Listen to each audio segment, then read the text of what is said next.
Good afternoon. I'm Marcus Pask, coming to you from Spain, and welcome to Talent Unplugged Across the Pond, the show where we dive into the honest and often messy truth about hiring. Good morning. I'm Megan Conlon from Houston, Texas, and this is the show coming to you from two continents, two perspectives, one unfiltered conversation about how we look at the recruiting industry. Hey, bud. How are you? I'm pretty good. How are Yeah, you? good. I've just realized as I'm doing my tea that I'm showing our old company, like without doing meaning to branding. Oh, very good. What kind of tea have you made this evening? This is chamomile. Yeah, yeah, it's Chamomile for us in the chamomile. States. Is that what you say? Chamomile?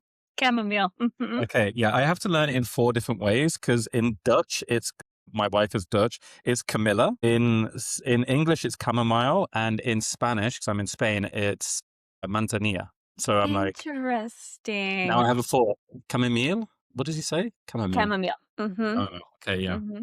And you? I think I like the way that you say it better. This is, you wouldn't know it because I've got actually more cream than I normally put into my coffee, but this is a dark roast. I prefer a dark roast coffee versus like blonde or medium roast coffees. And I normally drink it black, which I know is Yeah. Hardcore. sacrilegious to a lot of just a bit of cream in my milk this morning. I think, was it you that sent me a like color palette of Yes, of teas. of teas, of how dark or how light your tea mix should Exactly. be? Because I know you take tea very seriously. I mean, I'm going to give you a tea question, okay? So, what type of tea do you add milk to, and what type of tea do you add honey to? No. So you add milk to, I'm going to get this wrong. You add milk to like What? well, I'll tell you what I would do, and then you Okay, just go. you school me. I would add milk to like an Earl Grey tea, and I would add honey to like a green tea. Okay, so milk goes on to English breakfast. That is like nothing goes into an Earl Grey. You just leave that as it is. But in America, it's quite normal to add milk to an Earl Grey. Like that is, I've seen it on so many Instagram pop-ups that come. You'll add honey sometimes to a chamomile. You could do it to a green tea, to a mint tea, or something that's like more herbal. Then you would add honey to it. Yeah. Okay, sorry, that wasn't That's so not bad. It's essentially not like bad. a darker tea. Yeah. Black Um, tea is milk. or a black tea, yeah, you would add milk, and then honey is the more okay, so Yeah. not so good. Now, I think where you would be really horrified Well, is how we make tea in our I know. house. I've seen. Like I've seen the some actual absolute brewing of horrors. it. I've seen where it's someone gets water, puts the tea bag in, puts the milk in, and then puts it in the microwave to heat up. Yeah, And yeah, yeah, and yeah, it's yeah. honest. I think I die a little bit inside every time that I Huh? watch it. It I believe it. hurts. It I believe hurts. it. Yeah, I believe it. because Now kettles aren't I a thing, are they, in America? Like what's having a that? kettle for hot water is not really a thing. Like not a Well, lot of people you would know have it. what? You know what we do? We do have a kettle for our tea, and Mark drinks tea more than I do, but he will actually boil the water over the stove, but then we still do like pour the Same hot time. water in with the tea bag, and then just I forget what the proper Dunking, term. Well, we dunk it, but like let it what's the brew. no, when the tea is like settling, there's a term for it, and Steeping. seeping. Yeah. Yeah. Yeah. Um, Yeah. yeah, and I know that that's like not the best thing to do Well, I either. mean, like as a British person, yes, tea is very important to me. And one of the things that I learned when I went to the Netherlands to see my Dutch family in laws was I asked them, okay, can you make me a cup of tea? And they're like, yeah, sure. And then I saw them get 3 cups, one tea bag, and just go dunk, dunk, dunk, dunk, dunk, dunk, and then left it on the side. And I said, what are you doing with that? They're like, we'll use that again later. And I was like, what do you mean? No. And then I had to educate my mother-in-law and father-in-law on how to do it. And they said, yeah, but then we're going to use more tea bags. I'm like, you're supposed to. That You're is, supposed it's to. supposed to be one. Yeah. So I could talk about Funny. these. It's amazing how precious we are as British people to tea making skills. It's endless. Sometime maybe offline, you'll have to take me through virtually a proper tea making, you or Joe. Yes. Okay. Well, Yeah. Tea making how done. tea making. So, how has work been going? So, you are both a consultant at Yeah. a high velocity startup and also have your own company. Yeah. How's was your new client that you were just chatting with us about a couple Yeah. episodes ago? New client's going good. So I have someone that is, he is relocating from Brazil to Europe. He is Mhm. a CFO. He's very senior, works for a company that is worth 20 billion or something, like Phew. crazy numbers. Mhm. His process is going well. He's moving through. And then I have someone else that I've been working with for a couple of months because they were doing some certification in processes whilst doing the coaching. So then she took a month out to do the certification. Now we've started again. And she had 2 interviews this week, 2 actual recruiter screen conversations, which is, if anyone knows, is the first conversation with a recruiter. And she told me, because we did some prep, we did a mock interview and I gave her some feedback. And I said to her, how was it? And she was like, they could not have been more different if I tried. And I thought, so I asked her, Interesting. what did she mean different? What was different from what we went through? And she said one was really informal and actually she barely spoke for that conversation. Instead, the recruiter was telling her more about the role, the company, what it was that this role would be doing, what it wouldn't be doing, what it is that they're exactly looking for, because it was a bit of a needle in a haystack. And she said that she just got asked a few questions around why she's looking, whether the role resonates with her, what experience she has that now reflects what it is that the company is looking for, which is definitely one way of doing recruiting. And I've been there in the past. And I think we've talked about it a little bit on a few episodes before when you would reach out to a candidate that maybe had not applied, or it was a more senior candidate that you wanted to just tell them more about the role to really gauge their interest and to be very explicit about what the job is. And then the second one, she said, was very drilled down to, okay, tell me about experience with this. Tell me about why you're leaving your current company. What is your experience with X, with Y? Talk me through your ways of thinking, your ways of working. So she said that was way more structured and a little bit more robotic, kind of Mm. less engaging what she would expect from a normal recruiter screen. And it got me thinking, for anyone that's out there, how people prepare for these recruiter screens and actually how much difference there is. And it really is down to the recruiter at that time and where they are in the process. But it was I said to her, there's not much I can do about coaching apart from just keep on giving you ideas about all the different ways that you could address the recruit screen and figure it out quite early on in the call what type of conversation it's going to be. Interesting. That's so interesting. I have someone close to me that is in the midst of an interview process as well, and in helping him prepare, was talking through like the different variances and types of interviews that there might be. He's in the middle of a team round interview right now. It's going to be a lot of tell me about a time questions, and he was sharing with me like in doing a debrief post the team round. And what we mean by team round is typically it's you're having multiple conversations with multiple people that either you'd work with directly or you'd work with cross functionally. And they have focus areas that have been designed to look for evidence of certain Mhm. qualities or skills about you. And some of the interviews, just as you mentioned, were much more casual in nature, like really having a two-way conversation where it was almost the evaluation was almost undetected. Mm. And then there was the interview that was very much, I'm here to ask these questions Yeah. and this is what I need. This is the checkbox that I need to get through. What questions you have for me? Just very formulaic and agenda based. So interesting the ways that, Yeah. interviewing is an art form. Obviously, I think the former is really a nice candidate experience if you can get to that place where it feels like a two-way conversation, but you're still getting the evaluation that you need out of the candidate versus, the latter, which is very much question, answer, question, answer, Yeah. question, answer. You know what I mean? Yeah. And I think it's hard to prep candidates for that because normally us in TA, we would tell the candidate, hey, this is what you can expect from the interviews. This is the kind of framework or competencies or structure they're going to follow. And if they don't follow that, or if they go off tangent, then it's difficult. They're put in there for a reason. But then if someone is following it, at least you're more prepared for it as well, because you know what they're going to come across. Um, Hmm.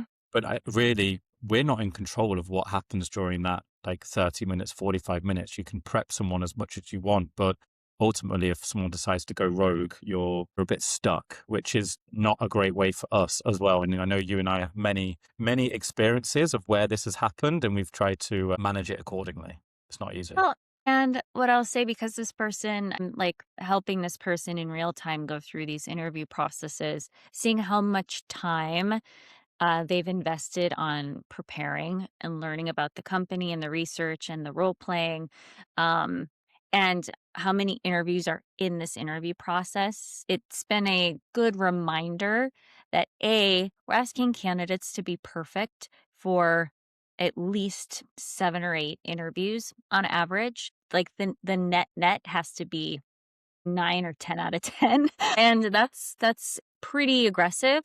And then also when we're hearing in the industry that candidates are being ghosted, they're putting hours of interview time on the calendar, and then we're not even thinking about all of the time that candidates are generally putting into preparation, and you probably know that even better than I do as a consultant. And then they're not hearing back, or they're not getting any feedback when we Yeah. reject. That's hard.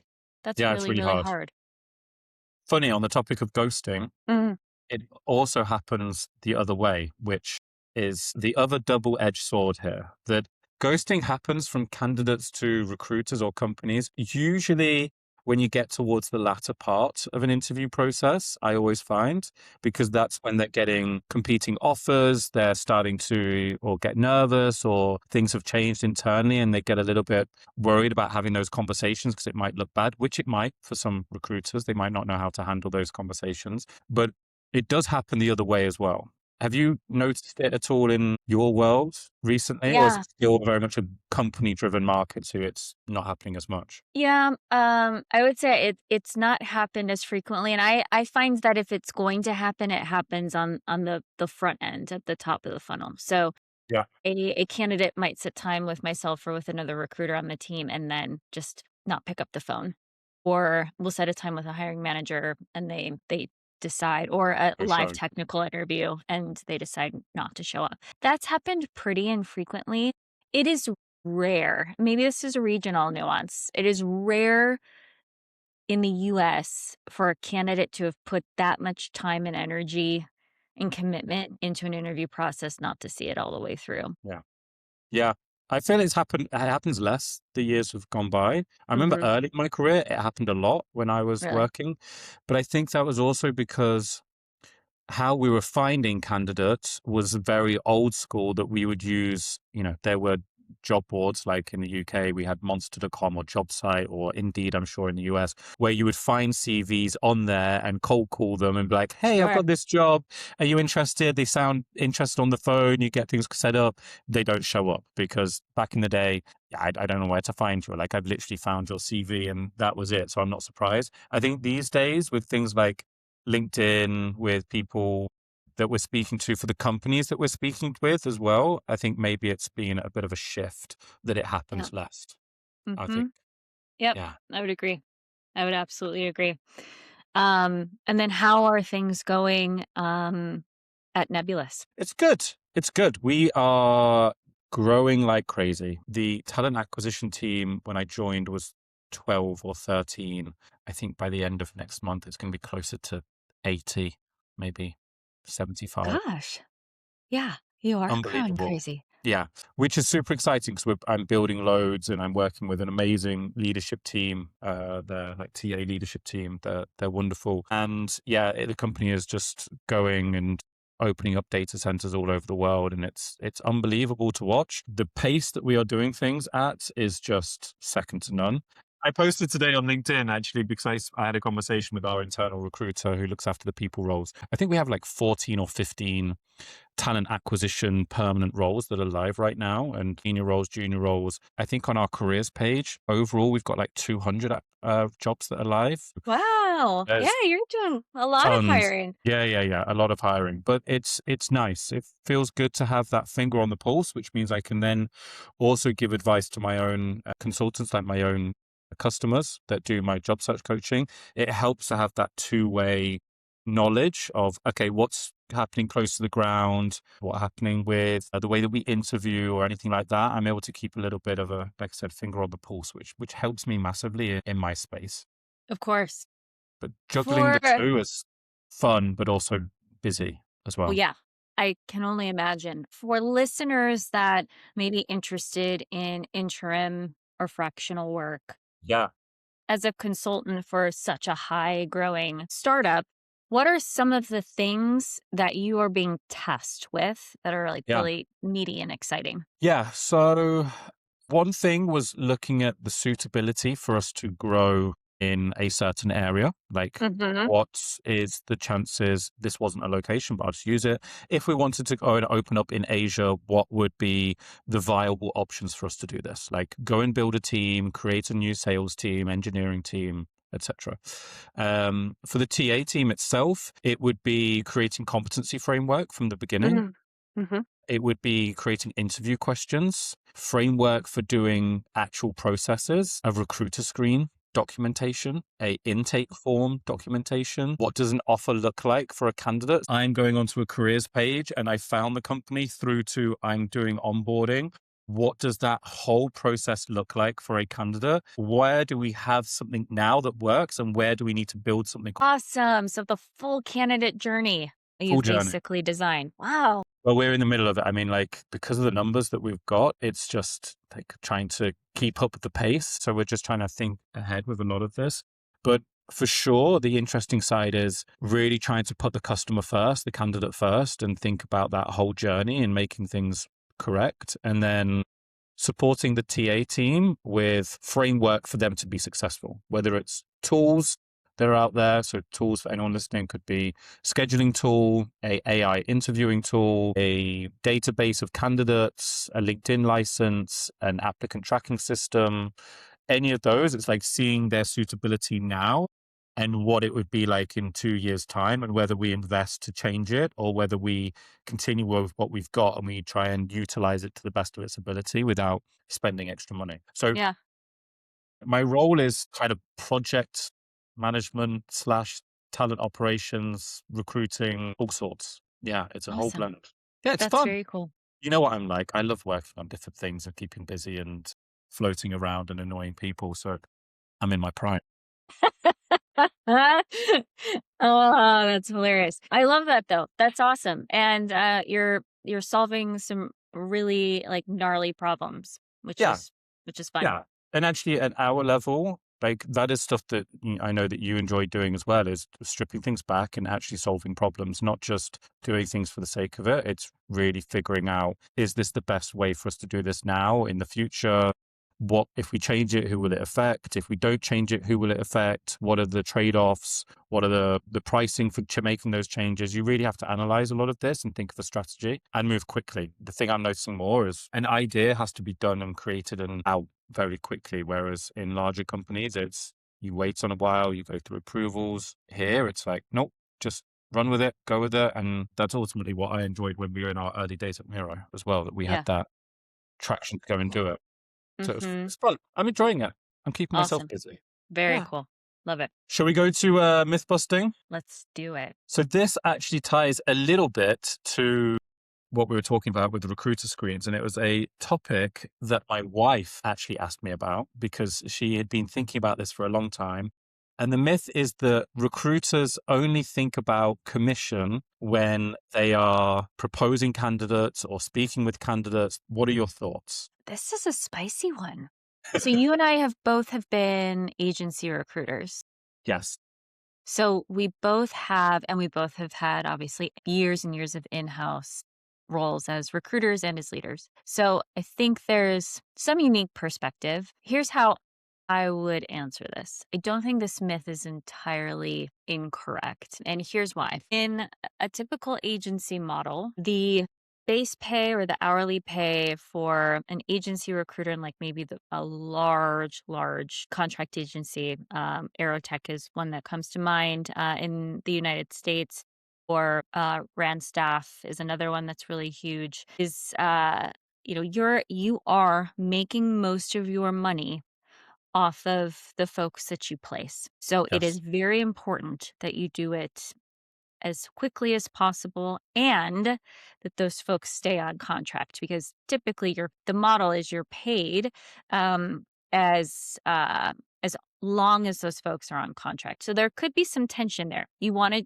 fill the role as quickly as possible. So that could mean maybe less qualification, just as much volume as possible to the clients or to the customer. The flip reverse side of that is if they don't last for very long, then you have to do it all over again. Yeah. Um, so there is a tension there. You do want quality, but you also want speed. In-house, you are not typically commissioned. At least I have not worked in a position in-house where there's any sort of commission, No. or there could be a bonus potentially, or your performance tied to the number of folks that you hire could mean that, during a performance review that could impact your salary increase annually. But otherwise, you are measured on your time to hire and time to fill, but it's not directly tied to your immediate paycheck. You're going to be paid the same no matter what. So I would say that for in-house recruiters, generally, the quality matters more. Those are the folks that you are potentially going to be working with. You're helping to build the culture of the company. The hiring managers that you work with, you create longer term relationships with. So making sure that they hire the best person for their team generally matters more to an in-house recruiting team. Then you have specialized agencies. Those are not going to be your high volume Mhm. large agencies that are hiring hundreds of contractors. Those are going to be like your placement agencies. So MITRE, for example, uses a handful of agencies for both our software engineer individual contributors and for our engineering leadership. Those folks make a percentage of the annual salary of their placement. So it's a one-time fee. It's not like accumulated over however long we have that person hired for. But there is a clawback if that person doesn't work out in their first 90 days. So if we hire Marcus and for some reason it's not a fit in their first 90-day probation period, they Yeah. pay that money back Yeah. and hopefully, they work on it again. So the quality does matter, I think, for those agency folks. However, if they're on a contingency basis, that typically means that we're working with multiple agencies. So speed Yeah. does also matter in that case as well. They want to beat out the competition, and if we're as a client not getting the right folks, we may decide we don't want to work with that agency. So I say all of that to say, like, to give context to the listener on the Yeah. various It helps. ways. I don't think recruiters in any of those buckets care only about commission. But I would say that probably the recruiter in the first bucket, the high speed, high velocity, high fill agency recruiter, probably cares about it the most. That Yeah. would be my Yeah. viewpoint. What is yours? No, I agree, which is annoying because we always agree on everything that we do in these myth busting. But I do agree because, as you're going through this, internal recruiters, most important thing for us is the business, because we work there as well. So we want to hire the best people because that means the business is going to hopefully do well with those people that we hire. And likewise with our stakeholders, we want them to have a great experience, which, as you mentioned, will fall onto our performance reviews later on down the line. So I think internal recruitment and, as you put it, the other side of the agency side, when they are looking at some of these more senior roles, specialist roles, it's really important for them to put forward great candidates because that's how they continue to build strong relationships with that Right. company, for them to then continue using them. Because as you and I know, the market to try and for an agency to get to work with an internal company is so competitive that they will do anything they can to give us the best possible candidates and experience because they want that to be a repeat of future work. I think and you're correct with the first part, I think there's more likely to happen with bigger contracting recruiters. I would say this one caveat. I feel like there are going to be recruiters that will have a couple of targets, which will be maybe with a company where they need to submit 5 applications by a certain deadline. Mm, And if they have 3 that are really good, but they can't find 2 more, they may slip into extras that are not the best qualified, that are there to hit some numbers because that is what they're targeted on, Sure. or do it in a way to say, I've looked at the market. Here are 5 people, and you use those 2 that are not quite suitable to show how good the other 3 are. Very strategic, yes. And Not that I've agency ever and done this, in-house of course. agency and in-house recruiters alike Yes. can Yeah. play this strategy for Yes. sure, just to see comparison. Yes, that is a very, very good point. Yeah. And I think we've started to get away from this, at least in the in house tech industry, because we are so indexed on quality of hire. More so than we were even 2 years ago. In house recruiters, typically their performance is measured by a handful of KPIs. And those KPIs could be number of hires a quarter or even hires a month, even more granularly than that. Their time to hire, so their speed, how quickly they're getting folks through the funnel, offer acceptance rate, a handful of others.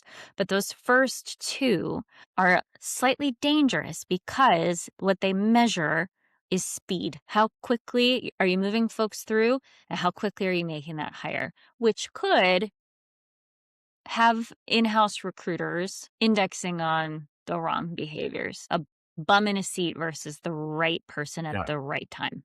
And that is where you'll use some of these other people to show that the market has changed and like, hey, here's the best person you should hire that's out there when maybe there are others that are more suitable.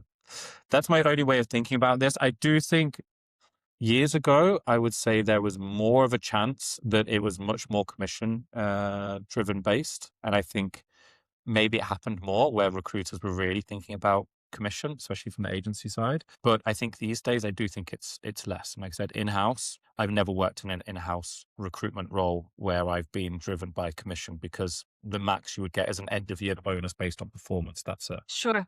Mm-hmm.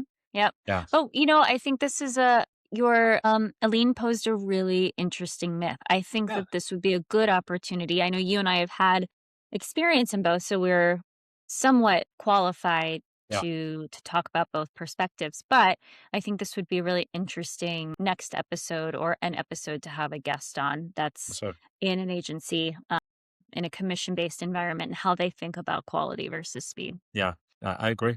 I think this is probably a good time for us to stop. Awesome. Well, Sounds good. that's it for this episode of Talent Unplugged Across the Pond.